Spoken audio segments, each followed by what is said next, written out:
迎着霜，你的跟紧我这片土壤，追着浪，我的夜飘过万里边疆，遥相望，岸的尽头是地久天长。当相遇又别离，当相依又远去，我不曾忘记。剪影刀光，划破斑驳的天空，夺下的梦，破碎在风中，长风破浪，看千帆横渡桑田沧海，戎装红着飞扬，凝固冰雪难量，忘了有缘一场，唯愿你在身旁，不负春光，就算天边相连，陪你天涯中间，看萤火落双肩，红尘不悔无憾。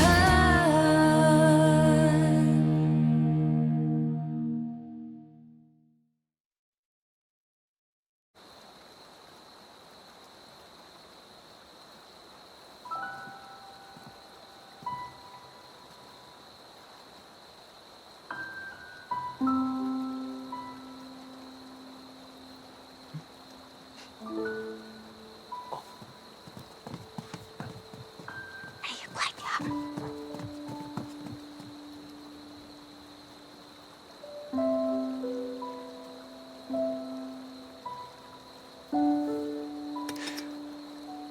身上有伤，别喝酒了。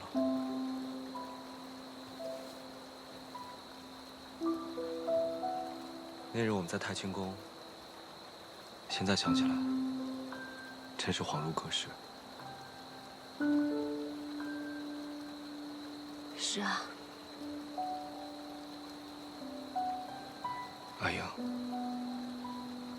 你还在生我的气吗？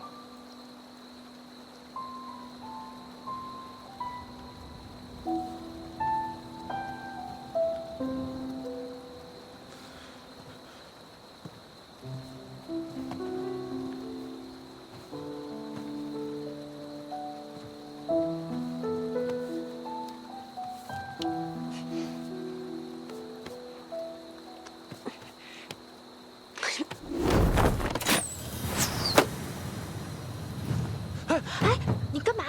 他们打起来了。打情骂俏，先打起来，自然就和好了嘛。再说了，就算打起来，你们家那个17郎他能吃亏吗？别打扰他们了，咱们走吧。去哪儿啊？哦，我有点饿了，要不咱们去吃唐敏家的点心吧？我一直听说他们家的点心在东都特别有名，一定很好吃，我想去尝尝。走，我带你去。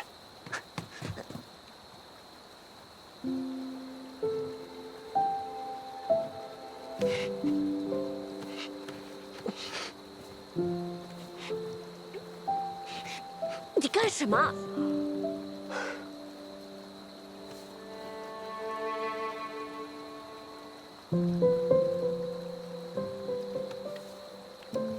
你手上的伤好些了吗？棋子磨好了，手上的伤自然也就好了。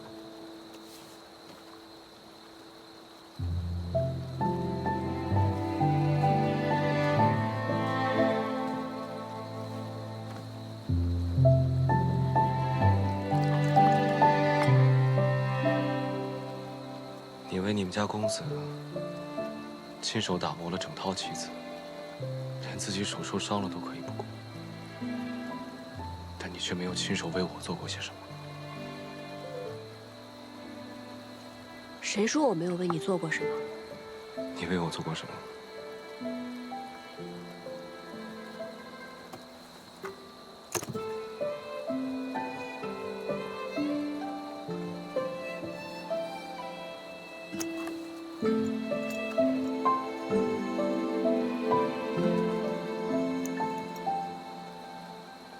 这是你亲手做的？在潼关的时候，我就已经开始做了。本来一直想着找机会送给你，可是后来我发现，你是一个忘情负义、见死不救的人，我还是烧了算了。怎么能烧了呢？你要是不生气的话，只要你不生气，哪怕你一天骂我1000句、10000句，我都会乖乖听着。呸！谁愿意骂你？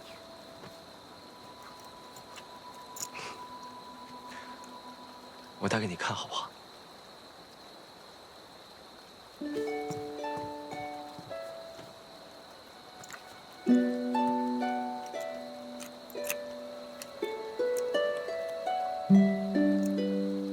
我一只手记不好，能帮我记一下吗？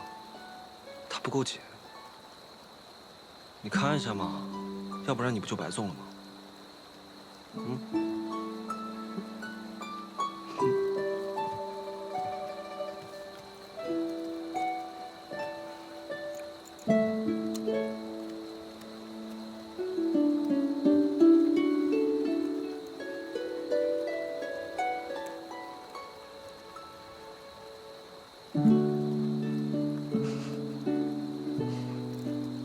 我看看。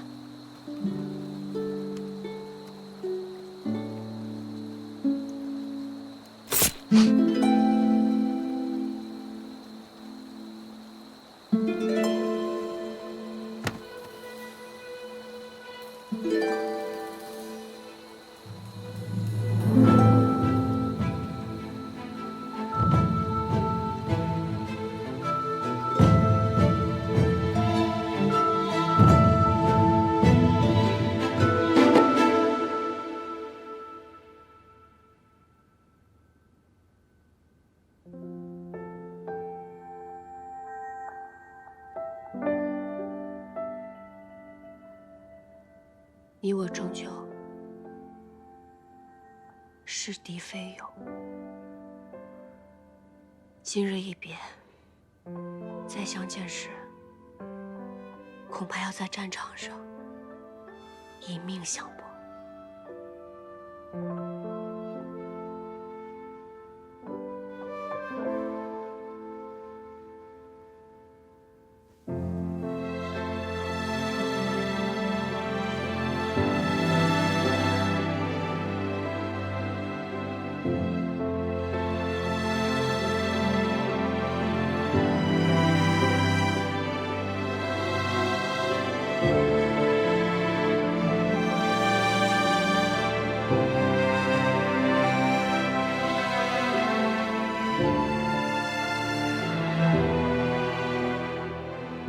17郎，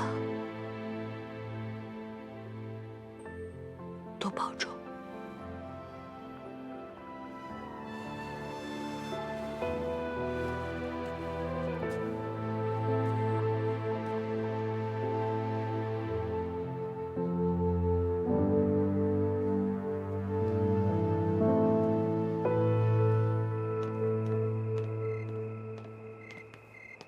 耳朵呢？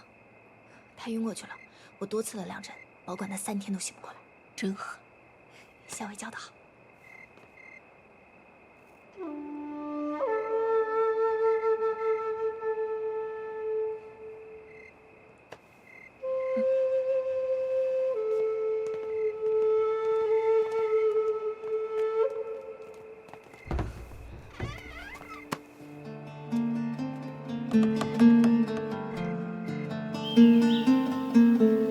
船家，船家，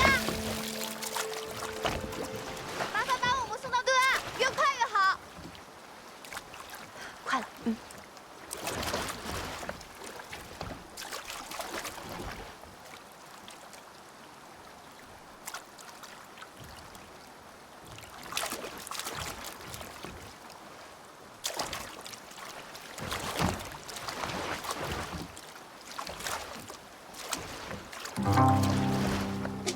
请我。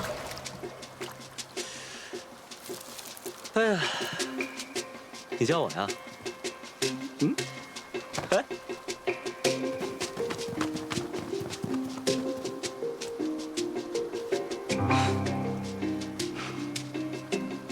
王殿下好计策。哎呀，这不是将计就计吗？那日看到桃子给常二的药单，就有所怀疑。果不其然，你们不仅通过药铺联系上了崔家军，还故意演了一出好戏，为的就是让常二真的以为桃子为我美颜，而你也真的被说动了，就是为了设一场宴，刺晕我，以便逃脱。所以你早就知道了，就一直看着我们做戏。我这不是了解你吗？不让你试着逃一次，你怎么会甘心呢？好了，现在就带你们回到你们的住处。走喽！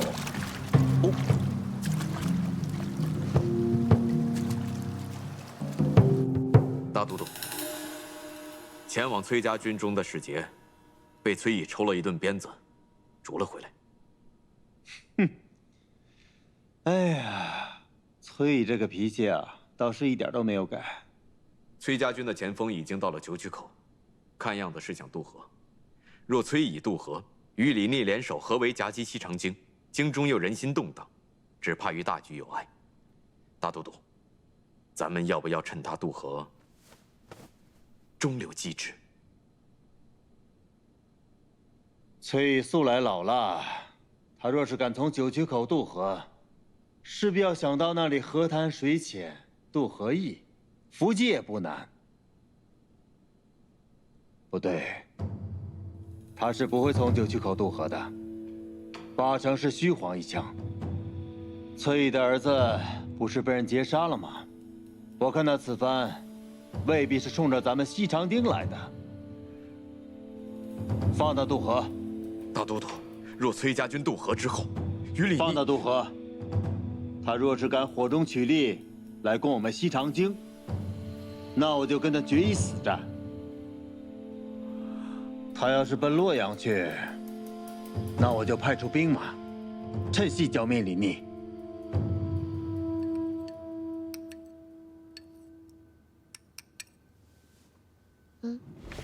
小心点儿。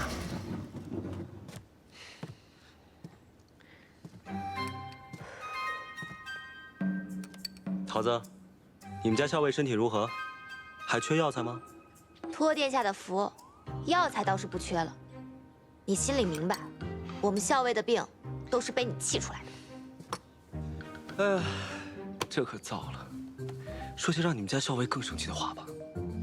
由于汲取了这一次教训呢，我又重新派重兵把太清宫这里里外外都围得跟铁桶一般。我更是派了几十名斥候，又把每一个出口死死地盯着。这次你们若还是想逃出去，我都替你捏一把汗。秦王殿下，想必你已经计划周全，准备在西长京城中一击必中了。这再严密的计划呢，都会有纰漏，谈何周全，又谈何一击必中呢？既然还没有周全的计划，那不如这样吧，我来替你谋划，杀了孙敬，然后你放我离开，如何？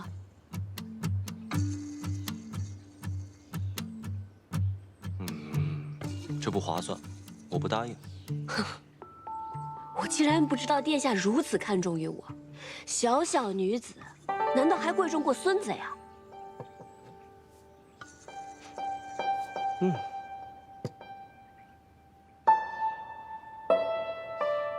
崔乙独女，自然贵重过孙子。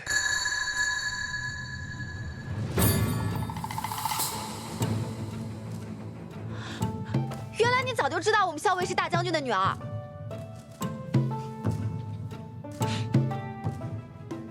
原来你早就知道，怪不得你一直不肯放我走呢。桃子姑娘，你先出去一下，我有几句话想对你们家何校尉说。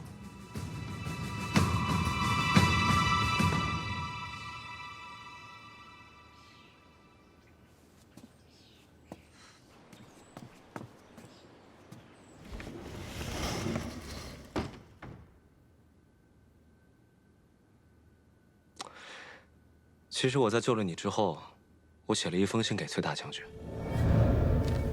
崔大将军，逢崔家军遇袭，恰在左近，昔为之晚矣，令公子堕河。性急救的阿银，深可为大将军之心。阿银安然无恙，于镇西军中休养。委望大将军率大军与镇西军同取西长京，灭孙贼，平叛秦王。届必可令凤凰归巢，完璧归于赵。我说你安然无恙，恳请他与我一起平叛孙贼，收复西长京。崔大将军虽然回了我的信，但殿下想说什么？不如就直说吧。我也终于知道，当初率娘子军力战不降在瀛州郡城的武烈夫人，就是你阿娘。武烈夫人姓贺，所以你化姓氏为何，自称何氏。我这几日就常在想，武烈夫人是何等英杰呀，崔大将军又是何等人物，才能生出你这样的女儿啊？你这是在打探？是啊，崔大将军其人，我没有半分把握，所以只能这样请教喽。那或许，再过一段时间，你就会知道父帅究竟是什么样的人了。我有种不好的预感。为什么？我总觉得他跟你一样，聪明过人，是个十分厉害的角色。不知道我这样得罪他，他会如何发作呢？父亲就我这么一个女儿，你拿我威胁他，父帅会作何反应，自是不必说。若是你落在了他的手中，8成他会拿鞭子抽你。哎呀，那我可得小心点，不能落入他的手中。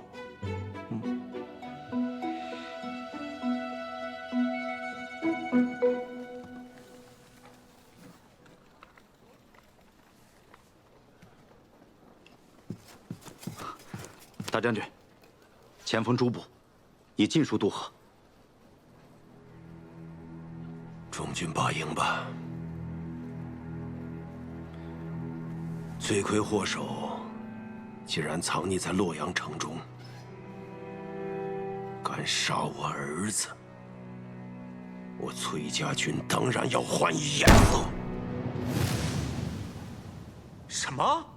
崔乙没有儿子，只有一个女儿？何校尉就是崔林，死了的那个崔林就是个幌子。不可能，绝对不可能！石七郎，你是为了娶那个何氏，所以编了一通瞎话来骗我的，是不是？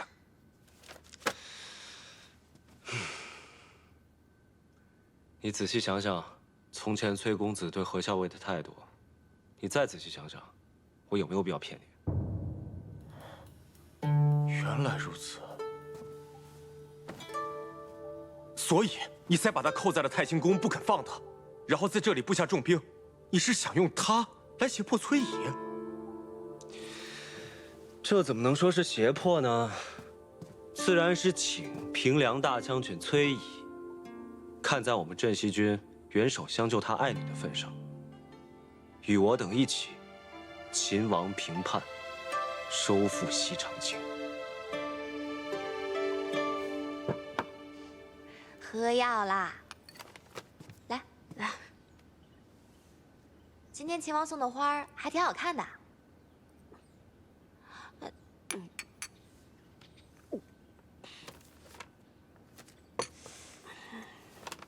哎，你今天怎么好像变了个人一样？变成什么样了？变回我们家以前的小姐了呗。我想着，过几日，兴许就能回到父亲身边了。这病若是总好不了，岂不是要让他担心啊？你已经想到脱身的办法了？只怕父亲已经率军赶到洛阳城外了。局势风云变幻，这个李逆困不了咱们太久了。那太好了。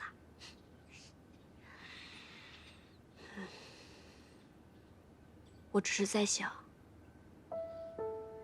要是公子能够侥幸脱险，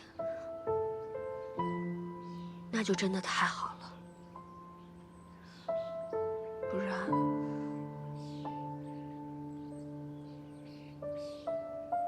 这会是我终身的遗憾。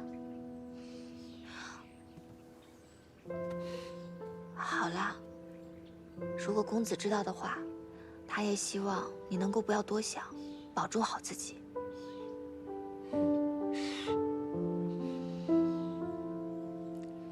活着的人要好好活着，这才是对逝者最好的安慰。这是母亲殉城以后，父亲告诉我的。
十七郎，有消息了，孙敬果然出兵了，他兵分2路，一路去了洛阳，一路直奔咱们大营来了。果然被你料到了，孙敬这个老贼，真的趁崔乙攻打洛阳城之机，派兵攻打我们镇西军，而且还派了一支军队去了洛阳城，看来是想白捡这个便宜啊。那我们就先在这里杀他们个猝不及防。天气都凉了，哪来这么多花呀？秦王不是命人每天送来1束花吗？我就把这花瓣、花蕊啊都给摘下来，能入药的入药，不能入药的就入浴，绝不浪费。我们家桃子还真是不嫌麻烦呢。每天待在这儿，闷都闷死了，总得找些事情做吧。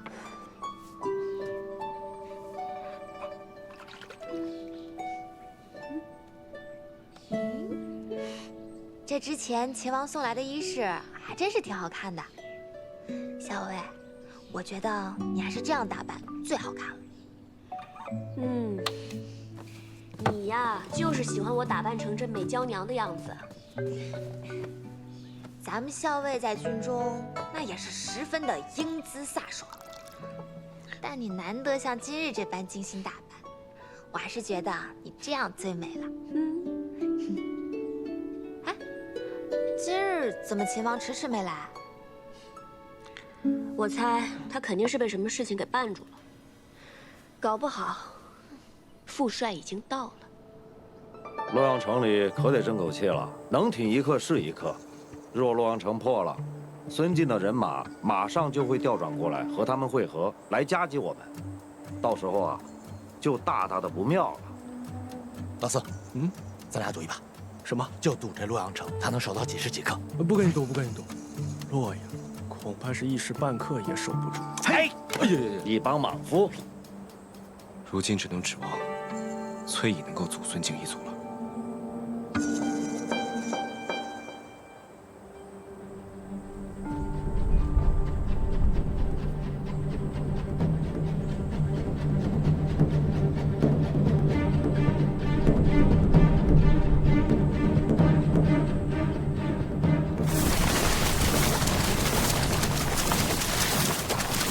真的，大将军真的来了。我虽然是猜测，但是8、9不离十。这些年，崔家军都以公子的名号在外征战，副帅一直久居营州，但一招出手便大破孙敬之军。李逆这个人心思缜密，他摸不清副帅的行事做派，便不会轻举妄动。那秦王到底想干什么啊？难道他想跟大将军开战？上兵伐谋，其次伐兵。李逆的上上之策，肯定是想拉拢副帅，合纵连横，收复西长京，力保李氏江山不失。啊，这个李逆想的还挺美的。小姐，你可什么都别跟他说。这次大将军来了，可得好好揍他一顿，给咱们出口气。放心吧，我肯定不跟他说。再说了，副帅是何等人物，又何须我说呢？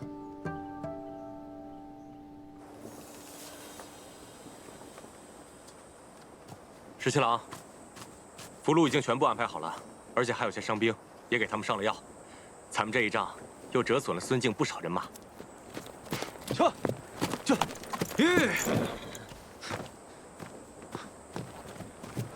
十七郎，崔义与申使从丰台门攻入洛阳，新王和齐王还有陛下皆无消息。哦对，崔义还派人送了封信过来。今奉陛下及信王、齐王于洛阳，以咸邑之城，望殿下即刻送还我崔家军人，否则必提兵相见。果然是有其女必有其父，真的是半点亏都不肯吃。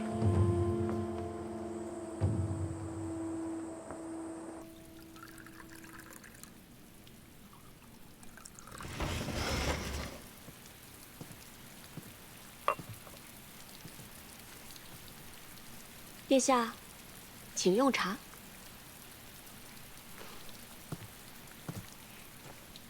来，谢谢。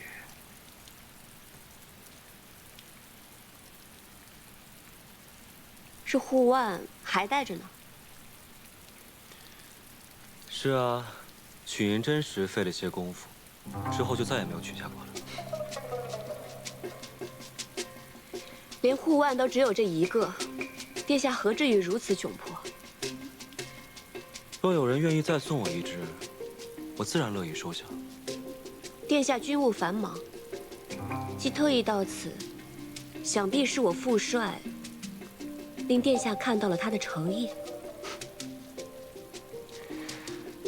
我之前呢还好奇你父亲是个什么样的人，结果果然不出我所料，他与你简直是一模一样。你不愧为他的女儿，他也不愧为你的父亲。这话如何说啊？你的父帅呢，已经不费吹灰之力攻入洛阳，我父亲和两位兄长全部被你的父帅俘获。父帅生性豪爽好客，想必陛下也会十分适宜。你说，你长得这么好看，是像你父亲多一点，还是像你母亲多一点？别以为你跟我说这些甜言蜜语，我就会忘了你把我关押在此处之仇。你父亲这般好客，我哪敢再留念？只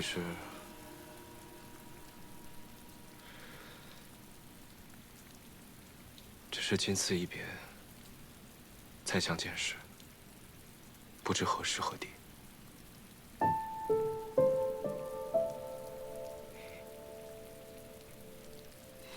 你打算什么时候放我走啊？崔大将军写了信，说希望明日就能见到你，我哪敢不从啊？明天啊？明天。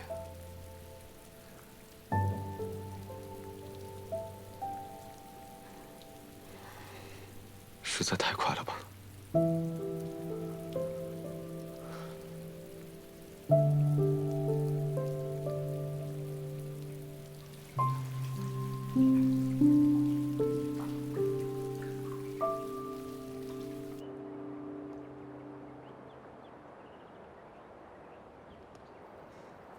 那，你试试。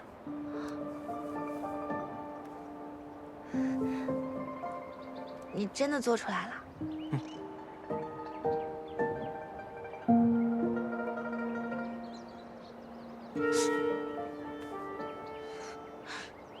你能听到。啊！以后只要你吹响它，我就会立刻到你身边。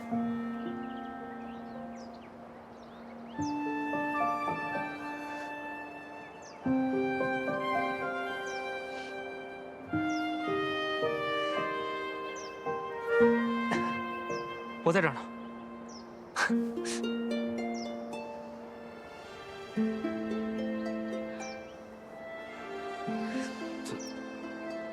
怎么了？你不喜欢吗？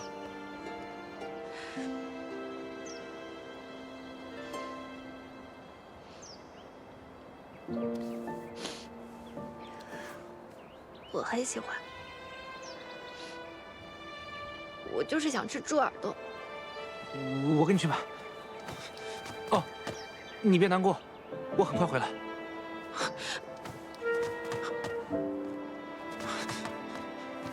怎么了？发生什么事了？我明天就要走了，你真的要现在去买猪耳朵吗？那，你不是说你想吃吗？你呀，真是蠢的不可救药。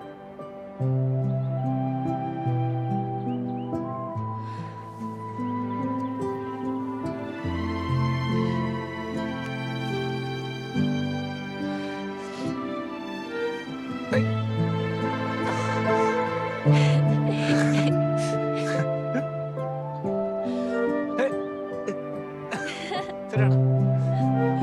嘿，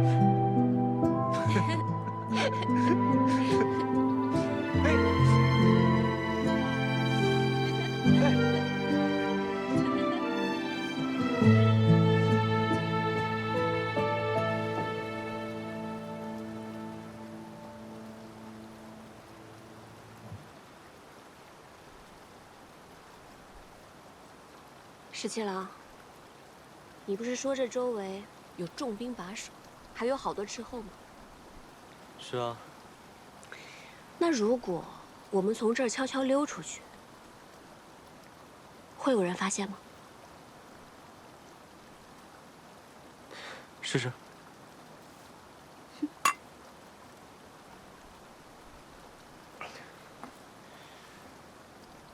来，比谁先到马厩。好啊。迎着霜，你的跟紧我这片土壤，追着浪，我的夜飘过万里边疆，遥相望，岸的尽头是地久天长。当相遇又别离，当相依又远去，我不曾忘记。殿下，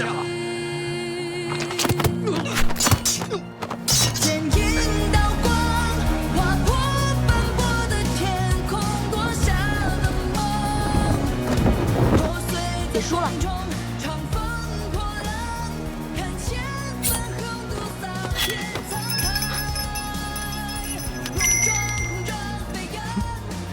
不知道这样算谁胜谁负？那就再比一比，看谁能先到乐游园。数三天的修炼，陪你天涯中间，风雨并肩欢颜，红尘无愧无痕。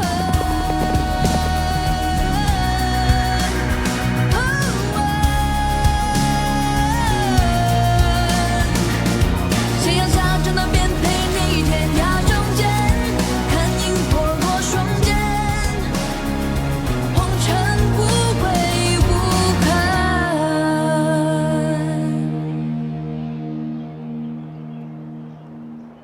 乐游原上遥望京都，果真很美啊。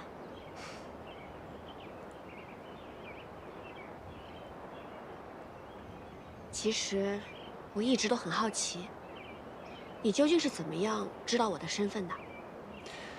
崔家大小姐的气度，自然不是普通人可及啊。我的身份还有和公子的关系，别人都不怀疑，怎么偏偏就你能看出来？当初呢，你骗我说你是崔公子的侍妾，我便对你的身份起疑，于是我便设宴试探崔公子，更是佐证了你的身份并不简单。你和你们家公子名为主仆，实则他对你更尽几分。加之洛阳城之前，我又撞破了你替你们家公子上阵御敌。我就知道，当时你挑开我的面具，不免会疑心。可是当时我只是带公子上阵，你又如何能确定我就是父帅的女儿？当日你在潼关不顾自身安危也要救崔大将军，在旁人看起来可能全无破绽，但经过我细细琢磨之后，我总觉得不对，终于就被我猜到了。原来你早就知晓了。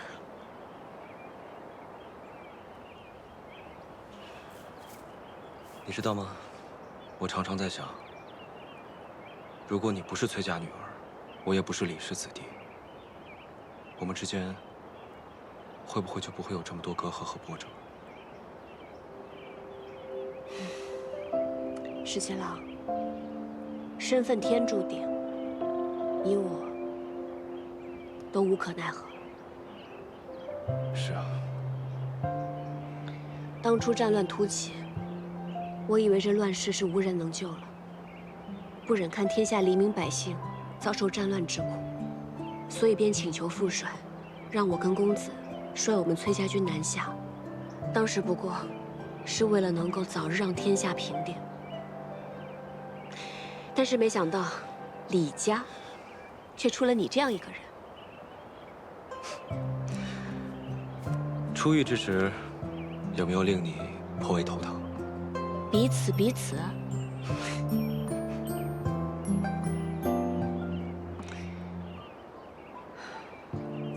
十七郎，你有没有想过，若是有一天可以收复这西长京，此番大乱平定之后，那天下究竟需要一位什么样的君主？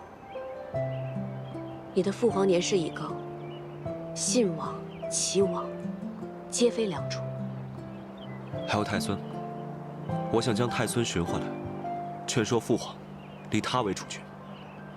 他天资聪颖，辅以良师，未来一定会是一位好君主。那如果太孙寻不回来，又或者你的父皇根本就不愿意立太孙为储君呢？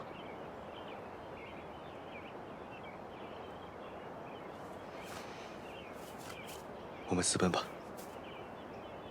待到天下太平，寻回太孙之后，我们就离开西长京，一起去劳兰关，过逍遥自在的日子，好不好？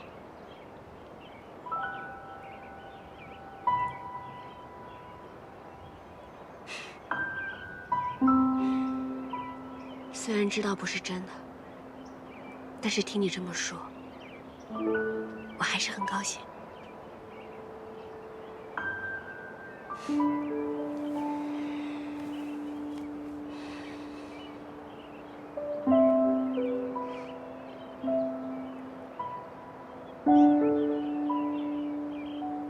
当日我们约定，等到海清河晏之时，同游乐游原。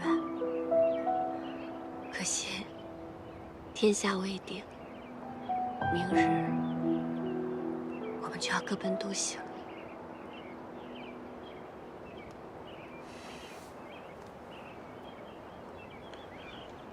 会有那天的。到时候，我们就先游乐游园，再去劳兰关。我们一起骑马驰骋，去看看这山河，好吗？好。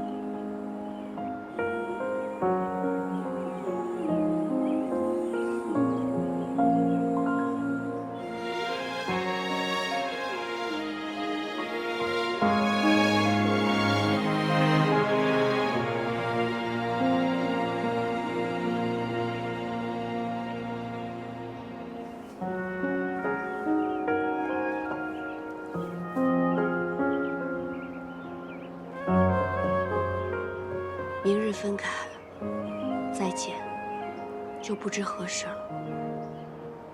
当日夺你所爱。今天完璧归赵了。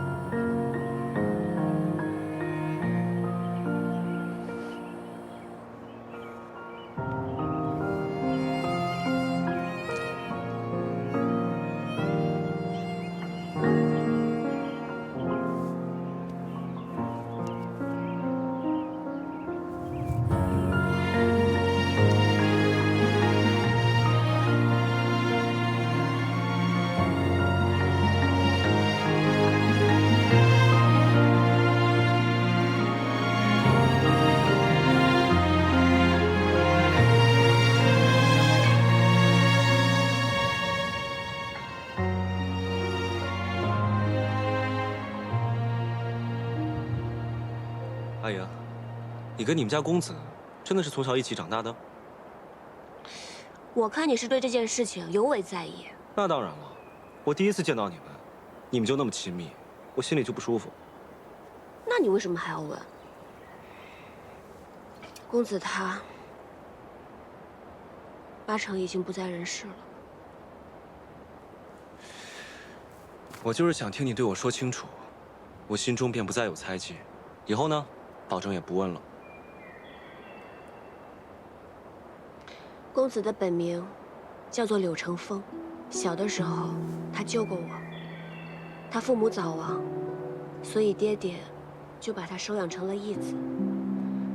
我阿娘年轻的时候受过伤，身子不好，所以跟阿爹结离10年也未生育。但那个时候，爹爹已经是边陲大将，朝中为了牵制爹爹，借口他无子，非要赐给他一位夫人。后来阿娘心一横，到处研医问药，最后终于有了我。可惜，还是无法应对朝廷。阿爹便谎称自己生了个男娃，按照崔家的排行，取名为崔林，奏报于朝中。原来如此。后来，阿爹在瀛州对抗接硕，阿娘力战殉城，朝中追封阿娘为武烈夫人。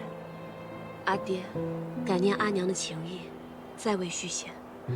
后来阿爹也把我当成男孩一样养大，但在我7、8岁的时候，女孩的样子再也掩盖不住了。阿爹就让柳成风顶着我崔林的名字，在军营中行走，以免我是女子一事被揭穿。公子因为我从小到大遭受了不少危险，就连他的名字也不被人所知，所以他活生生的活成了我的影子。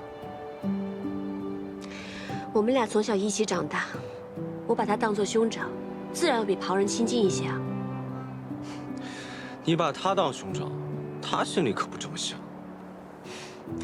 他都已经不在了，你还要这么介意吗？怎么总是说我？那你呢？我怎么了？顾相家的那位小姐十分中意你，在西长京的时候还不顾危险到客栈来给你报信，你就不感念人家的情谊吗？顾小姐同我和我同她可不一样，她十分中意我，我又不中意她，只好令她失望了。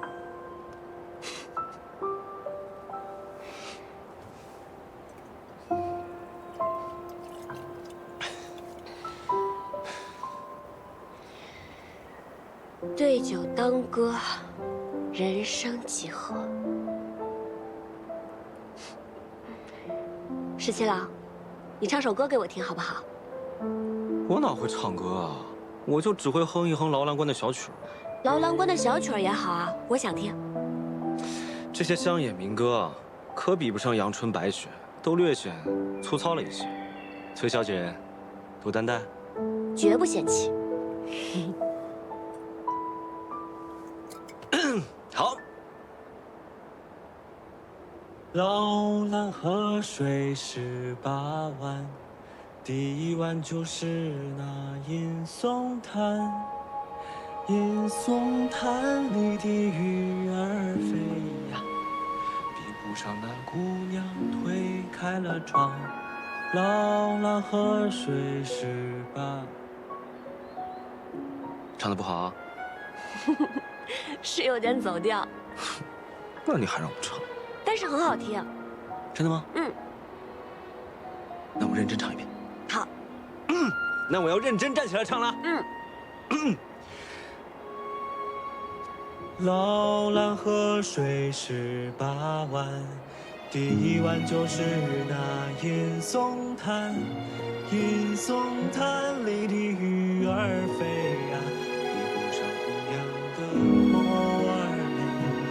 老蓝河水18弯，第二弯就是那鲫鱼潭。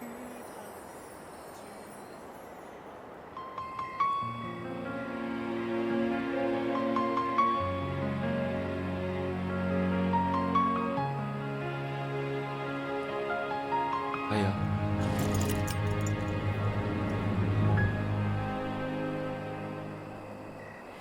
月光之间，你的誓言，我在心间对我说着你的永远。经过漫长，你要再不醒来呢，我就要气你了。是你可以让我无辜一切。我真气你了啊！并肩寻找的我们的明天，你带着我冲破这黑夜，背负破碎过的世界，你给我坚定的信念，在绝境中唯一的光是爱不灭，你最承受过的离别，每秒找寻你的黑夜，无畏荆棘刺伤，我要爱到最后，永不变。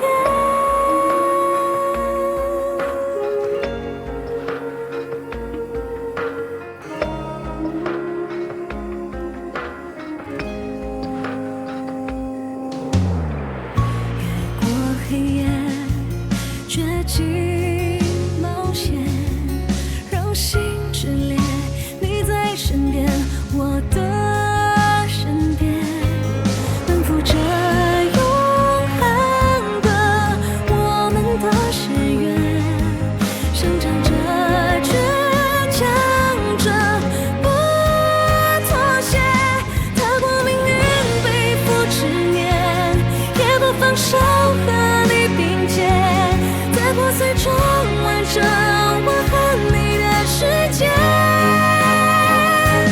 永恒守护着爱不灭，路上你给我的信念，无畏荆棘刺伤，我们直到最后，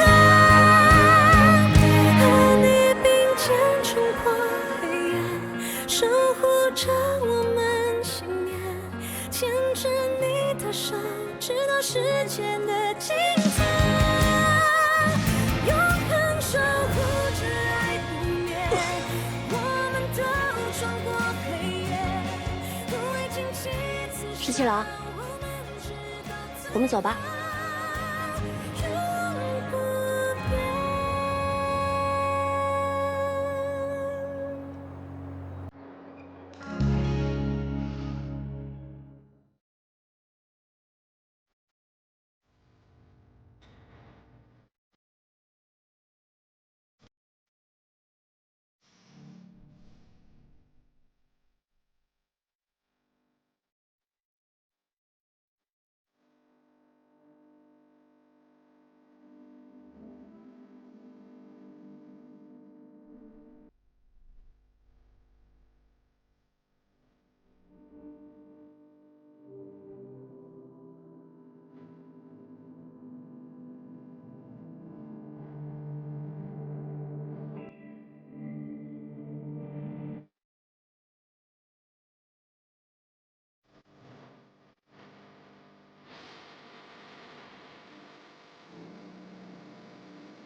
你是何